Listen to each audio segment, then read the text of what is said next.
अगरबत्तीची powder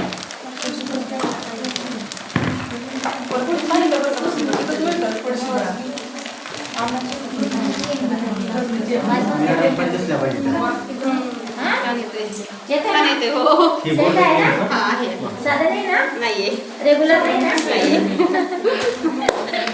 काय केलं stop करायचा व्हिडिओ तो करून म्हणजे मग ते भिजवताना पण दाखवता आला पाहिजे.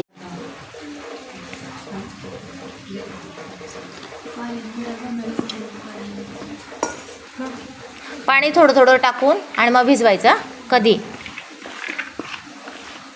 सुरुवातीला भिजवताना आहे ना पावडर अशी पॉन्स पावडर कशी वर तरंगते किंवा मैदा त्या टाईप हे वर तरंगतं. पण ते घाबरायचं नाही की असं का होतंय, त्याला दाबत जायचं आणि मग ते भिजतं छान. थोडं थोडंच पाणी घालायचं त्यासाठी लवकर यायचं.